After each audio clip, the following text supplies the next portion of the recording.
네, 안녕하세요. 학철이네 인사드립니다. 오늘 5월 5일 어린이날 잘 보내셨는지요?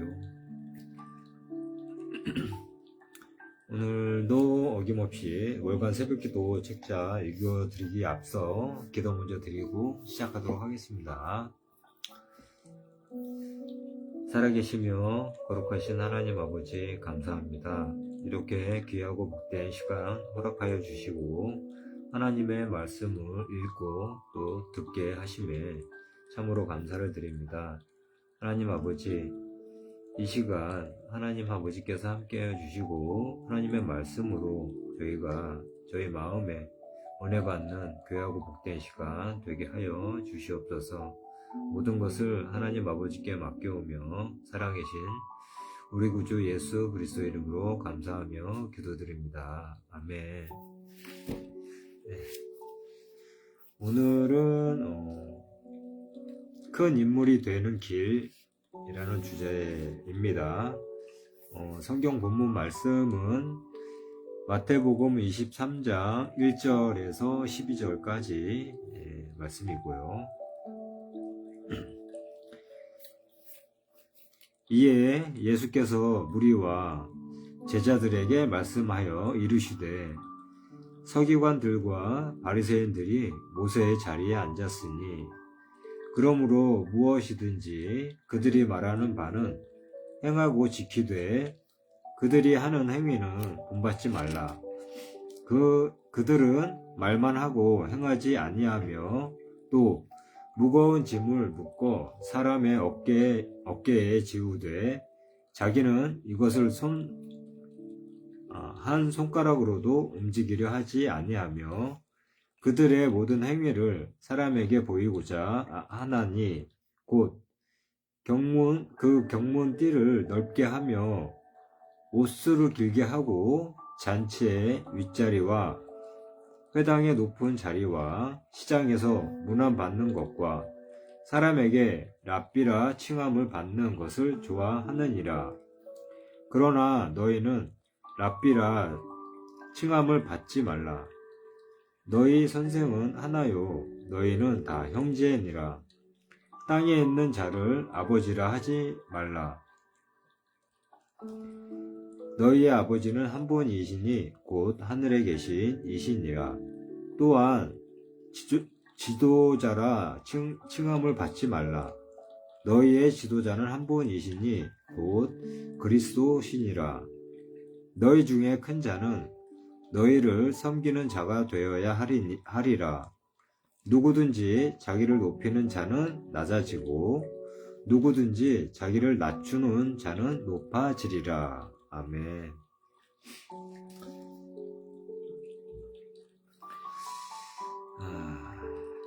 주는 사람이 크게 된다.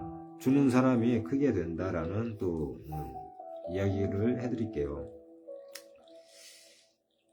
한인 선교사가 미국인 선교지 책임자와 갈등이 생겨 결국 그 선교 현장에서 물러났다. 그러나 선교지 양떼들의 요청으로 종종 선교지로 들어가 단기 선교 사역을 수행했다. 미국인 책임자는 자신의 승인하에 선교 사역을 수행하라면서 본부에 그 선교사가 계속해서 선교지를 개인적으로 방문해 선교지 성도들과 미국 사역자들 사이에 신뢰가 손상되는 문제를 일으킨다고 보고했다. 그 일로 인해 갈등이 커졌다. 서로 다 이해할 만하다.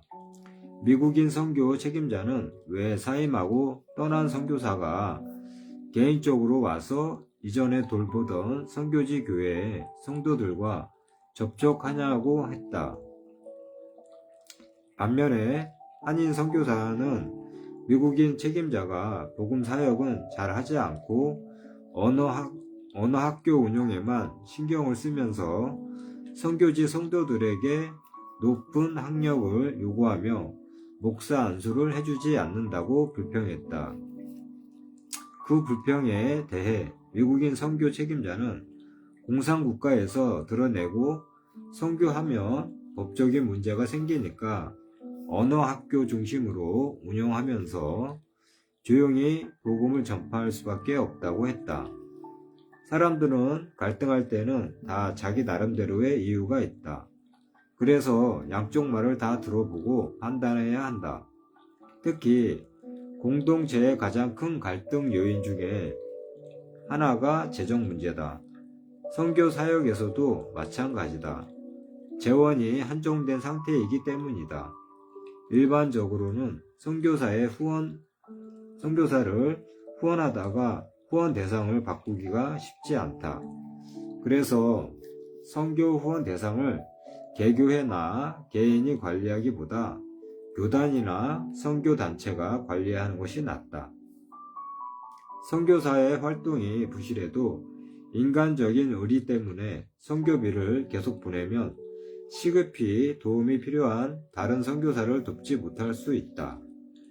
월세기, 월간 새벽기도, 사역도 때로는 재정 고갈로 어려움을 겪지만 그때마다 하나님이 신기하게 채워주셔서 이제까지 사역을 유지할 수 있었다. 그런 상황에서도 월세기 재정을 조금이라도 쪼개어 몇 사람에게 선교비를 보내는데 열심히 사역하지 않는다면 열심히 사역하는 사람에게 재정을 돌릴 필요도 있다. 그러나 후원 대상을 바꾸는 것은 인간적인 의리 때문에 쉽지 않다. 한 교회가 큰 시련을 당한 후 8년간 담임 목사의 사례를 거의 주지 못하면서도 담임 목사의 요청으로 선교비는 계속 선교사에게 보냈다. 그 선교비는 당시 그 교회에 요긴하게 필요한 재정이었다. 그런 상황에서 후원하던 선교사가 선교 사역을 소홀히 하면 선교 후원을 계속해야 하는지 회의가 생긴다. 그래도 선교 후원을 끊는 것은 쉽지 않다. 결국 그 교회는 후원했다가 후원을 끊는 아픔이 없도록 교단으로 선교비를 보내 교단의 선교위원회가 선교 후원을 공정하게 처리하게 했다. 때로는 사랑하는 사람을 잘 되도록 마음 아픈 조치를 단호하게 취해야 할 때도 있다. 자녀가 어떤 명백한 잘못을 했으면 때로는 단호한 조치로 그 잘못을 시정하도록 해야 한다. 물론 그때도 사랑과 인내와 용서가 전제되어야 한다. 사랑하는 가까운 사람도 명백한 잘못을 깨우쳐 줄 필요가 있다면 때로는 단호하게 멀리하는 조치를 취한 후 소리 없이 계속 기도해 주라. 그러면 자립의지가 점차 강해진다. 복된 일을 꾸준히 해내는 자립의지도 중요하고 재정적 자립의지도 중요하다. 사역하다가 재정적으로 어려우면 무조건 기도만 하지 말고 텐트를 만들어 팔면서 사역했던 사도 바울처럼 일하면서 사역할 각오도 하라. 기본적으로 교회는 목사의 의식주 문제를 힘써 책임져야 하고 반대로 목사는 받지 않아도 괜찮다는 마음으로 살아야 한다. 사역자가 받기만 하지 않겠다는 마음을 가졌는데 성도들이 사역자를 존중하며 자발적으로 드리면 그때는 기쁘게 받으라. 어떤 사역자는 어려운 상황에서도 감사 헌금과 선교 헌금을 힘써 드렸다. 사역자가 그렇게 살다가 가정 경제가 파산하면 그것도 복된 모습이 아니지만 하나님은 그를 긍휼히 여기셔서 어디선가 엘리야의 필요를 채운 까마귀 같은 성도를 보내어 그의 가정적인 필요를 채워주셨다. 어려운 티를 내서 억지로 무엇인가를 받으려고 하면 더 받지 못하지만 받으려고 하지 않고 힘써 자립하려고 하면 하나님은 신비하게 더 채워주신다. 그런 원리에 정통해지라. 간혹 어떤 사람은 선교하면서 왜 월세기 재정에 부족한 얘기를 하느냐고 따지는 불평 전화를 한다. 그러면 전화 받는 사역자는 재정이 어려운 상황에서 마음의 상처까지 받는다. 반면에 하늘의 기적적인 만나를 전달해서 월세기 사역을 지속시켜준 후원자에게 감사 전화를 하면 그는 어려운 상황에서도 꾸준히 사역해 주어서 오히려 제가 고맙지요 라고 한다. 그러한 경험을 통해 주는 삶의 복을 새삼 느낀다.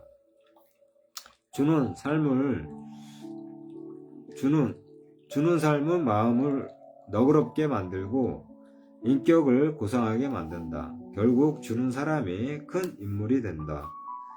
큰 인물이 되는 길, 주고받는 삶에 익숙해지다가 점차 받는 것보다 주는 것이 더 많아지는 삶을 꿈꾸라. 그런 꿈을 이루는 큰 인물이 되려면 어떻게 해야 하는가? 첫 번째, 말과 행위를 일치시켜라. 예수님의 고난주간 셋째 날인 화요일은 흔히 변론의 날이라 불린다. 그날에 예수님은 권위 문제, 세금 문제, 부활 문제, 계명 문제 등에 대해 당시 교권주의자들과 변론을 벌이셨다. 변론은 마치실 즈음에 무리와 제자들에게 말씀하셨다.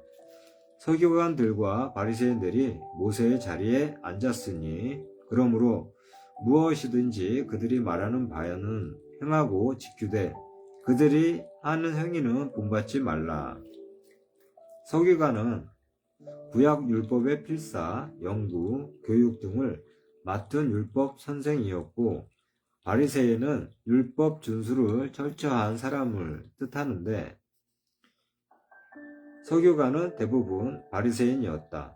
당시 바리새인들은 모세의 권위를 전수받은 계승자처럼 여겨졌는데 예수님은 바리새인들이 말하는 바는 행하고 지키되 그들이 하는 행위는 본받지 말라고 하셨다. 그들이 언행이 일치하지 않는 위선자들이라는 뜻이다. 구체적으로 바리새인들의 어떤 행위를 본받지 말라고 하셨는가? 한 손가락도 까딱하지 않으면서 남의 어깨에만 무거운 짐을 지우려는 행위다.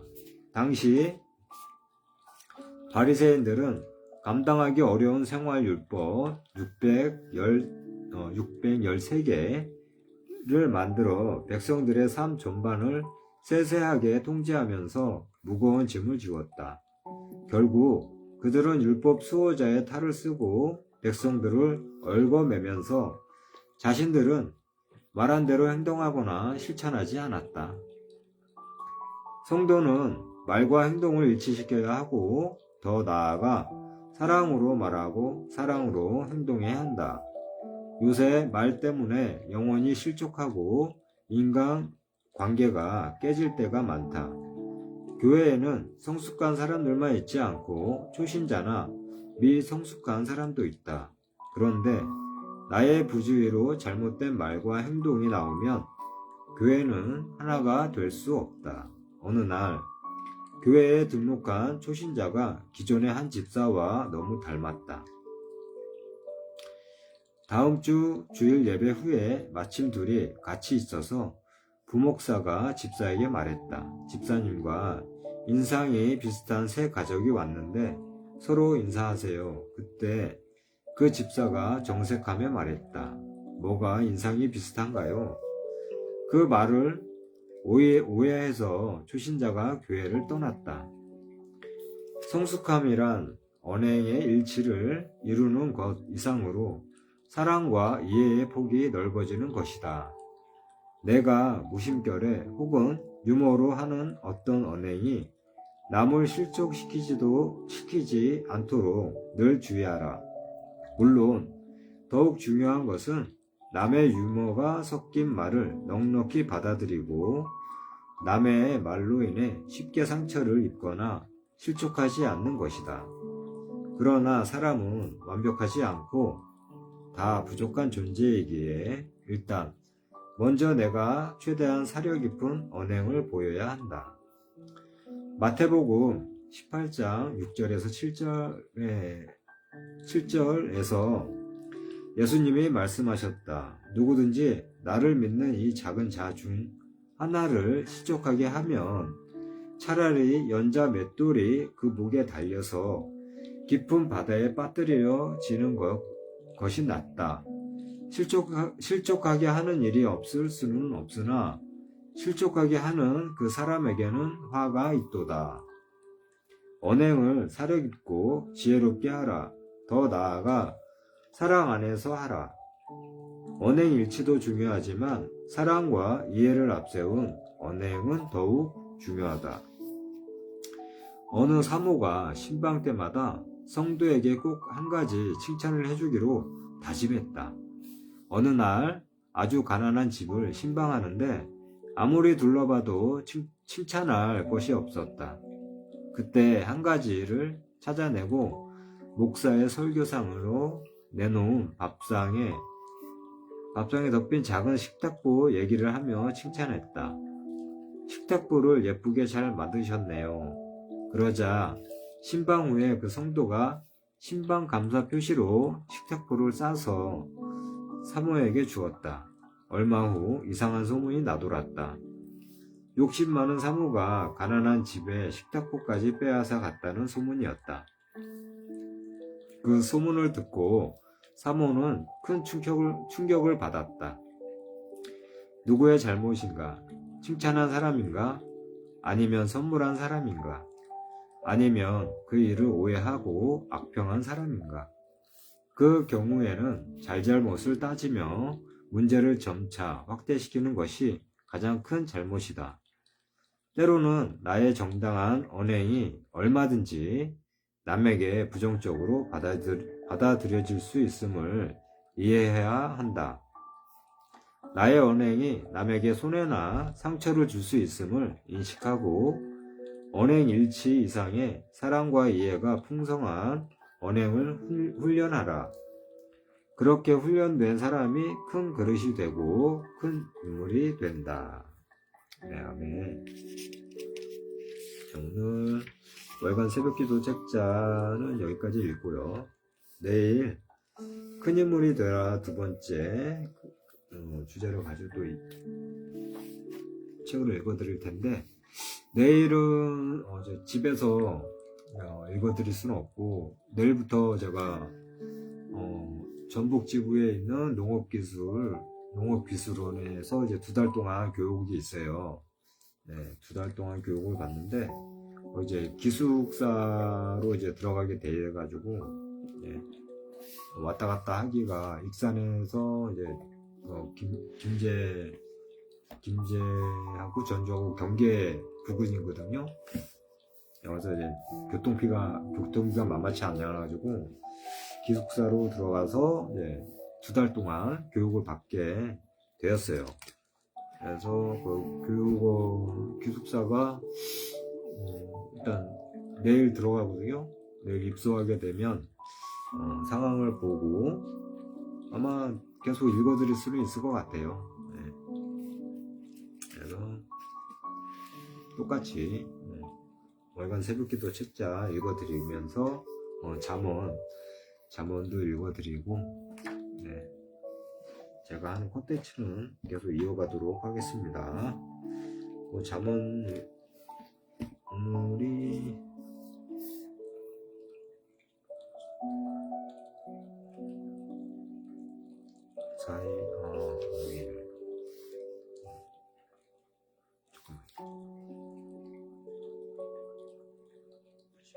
오늘 17장 읽어야죠. 5일. 네, 오늘 17장이죠.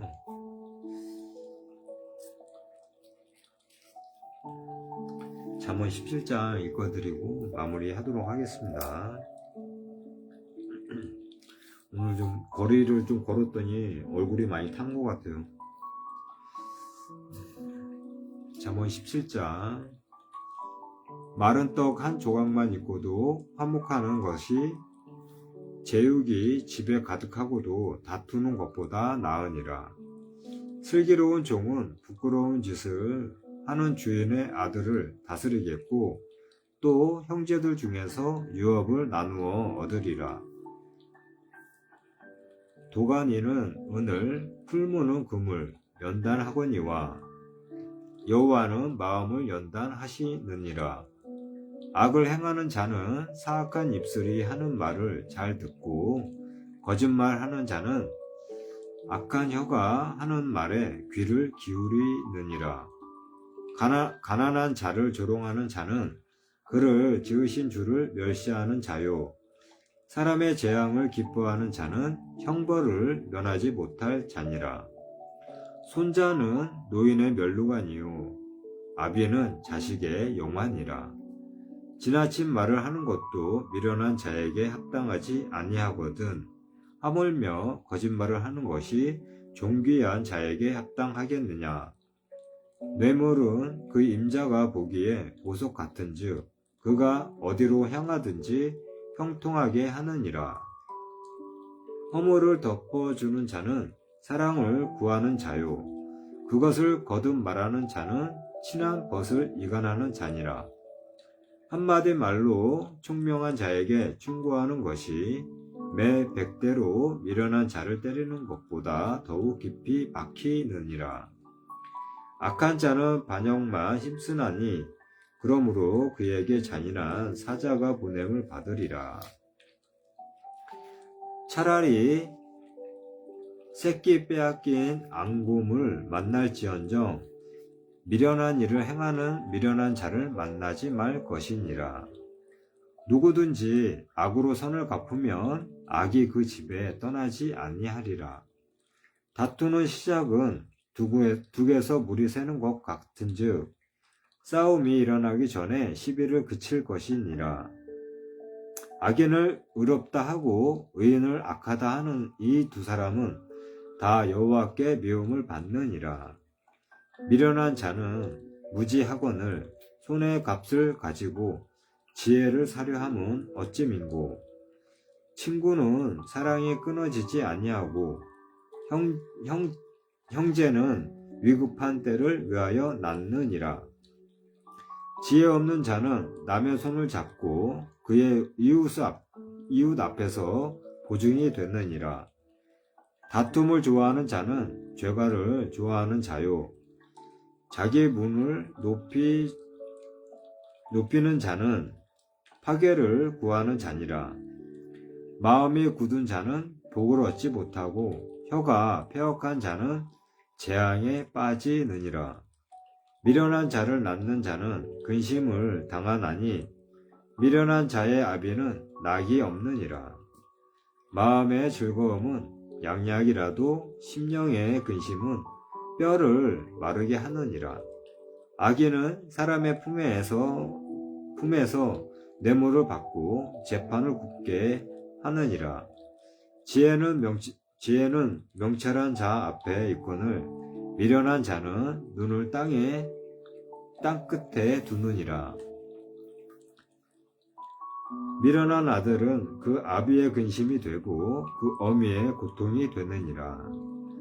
의인을 벌하는 것과 귀인을 정직하다고 때리는 것은 선하지 못하니라.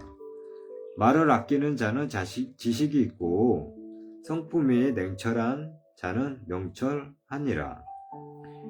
미련한 자라도 잠잠하면 지혜로운 자로 여겨지고 그의 입술을 닫으면 슬기로운 자로 여겨지느니라. 아멘. 네, 이렇게 해서 잠언 17장까지 읽었습니다. 내일은 18장.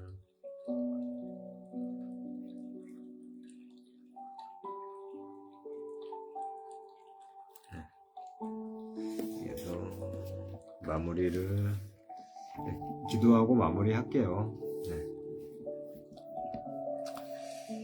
참 좋으신 하나님 아버지 감사합니다. 이렇게 부족한 저에게도 시간을 허락하여 주셔서 하나님의 말씀을 읽고 또 들을 수 있게 은혜를 베풀어 주심에 감사합니다. 하나님 아버지, 저희 말하는 이와 듣는 이들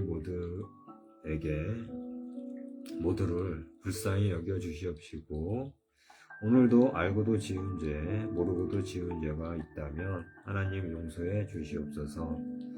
또 저로 하여금 마음에 상처를 입은 이가 있다면 하나님 아버지 그들의 마음을 어루만져 주시고 위로하여 주시옵소서. 하나님 아버지 가족들을 위해 기도드립니다. 하나님 아직은 하나님을 알지 못하는 저희 가족들이 있사오니 하나님 함께해 주시고 역사해 주셔서 앞으로 하나님의 말씀을 들을 수 있게 은혜를 베풀어 주시옵소서. 사랑하는 아내와 아내의 가족들이 있습니다. 먼 타국에 와서 저로 하여금 하나님을 만날 수 있는 귀하고 복된 시간들이 될 수 있도록 하나님 도와주시옵소서. 교회를 위해 기도드립니다. 하나님 아버지 사랑하시는 우리 분당 새별교회를 위해 기도드립니다. 담임 목사님 되시는 이한규 목사님을 건강하게 지켜주시고 또 말씀으로 또 은혜 받는 그러한 교회가 되게 하여 주시옵소서. 하나님 아버지 이제 오늘도 마치는 그 시간까지 마무리하는 시간까지 함께 해주시고 저희들의 부족하고 연약한 마음을 붙잡아 주셔서 하나님 앞에 하나님과 함께 선한 길을 걸어갈 수 있도록 하나님 도와주시옵소서. 모든 것을 하나님 아버지께 맡기옵고 살아계신 우리 구주 예수 그리스도의 이름으로 감사하며 기도드립니다. 아멘. 네, 항상 부족하지만 이렇게 책 읽어드리면서 같이 은혜 받는 시간이 될 수 있도록 저도 이제 제가 할 수 있는 콘텐츠는 이게 다예요. 그리고 항상 제가 이제 이거는 이제 라이브가 되니까 이제 라이브를 읽고 마치고 찬양을 하거든요. 찬양은 생으로는 못할 것 같아요. 라이브로. 그리고 여기 이게 또 너무 시끄럽게 하면 또 민원이 들어올 수 있는 그런 부분이 있어서 녹화를 떠서 이렇게 릴스로 올리는 게 좀 편한 것 같더라고요. 여러분들 오늘도 이제 지금이 8시 한 10분 돼가네요. 네. 내일도 출근하실 분 출근해야 되니까 하루 마무리 잘 하시고 사랑하시는 우리 가족분들과 함께 행복한 가정 그리고 하나님의 은혜가 저와 여러분들 가정에도 함께 할 수 있도록 제가 기도드리겠습니다. 오늘 감사하고요. 잘 마무리하세요. 샬롬.